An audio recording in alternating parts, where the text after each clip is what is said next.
Okay? Do you know the Lord hears whatever you say? But that's mind-boggling, isn't it? All these billions of people on planet Earth, and God knows everything we say, everything we think, everything we do, the intent of our hearts, right? He knows everything about us, and so these two are grumbling, complaining about Moses just because he married this woman. His wife undoubtedly is dead, right? So he's married this woman. They don't like it, so they're going to attack the man Moses, who just happens to be God's man, okay? And he says, and the Lord heard it. Now, what does that tell me? What does that tell me? Well, I'm going to tell you what it tells me. I need to be mindful of what I say. I need to be mindful of what I think and what I do. Now, Jesus said, if a man looks on a woman and lusts in his heart, he's committed adultery.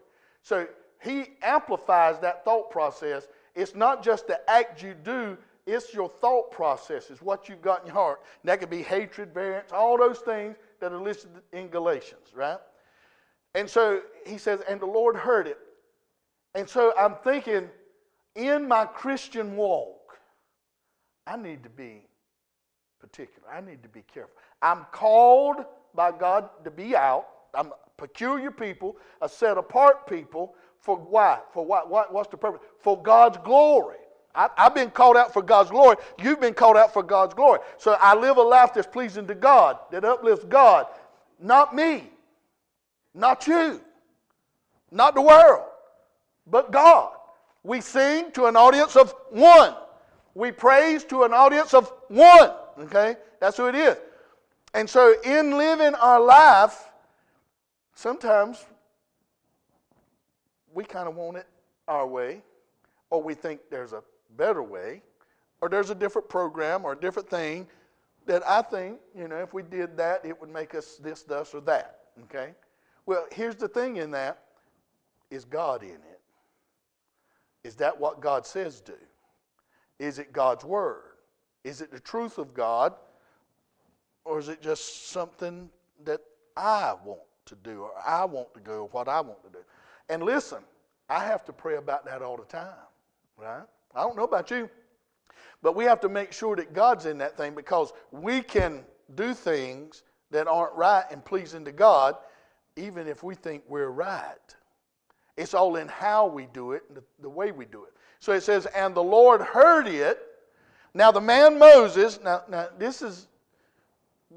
think about Moses, who he is and all he's got on him.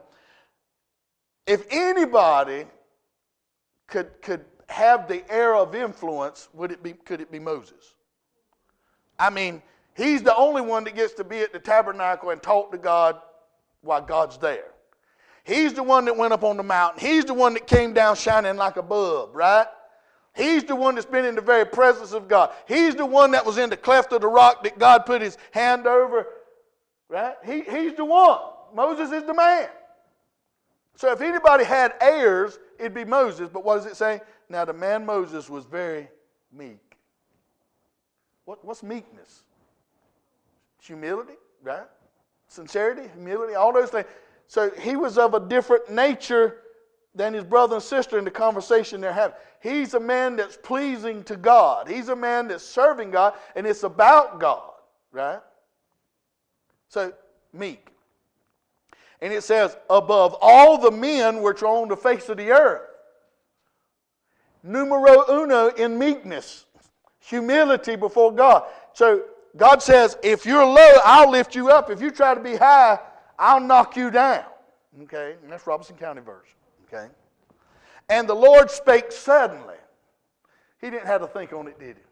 Time it hit his ear. Time he knew what was in their heart. Time it hit, he spoke suddenly. He was ready to deal with that right then. I've heard all the mumbling. I've heard all the complaining. I'm sick of it up to here. Right? I'm sick of it up here. And the Lord spake suddenly unto Moses and to Aaron and to Miriam and said, come up.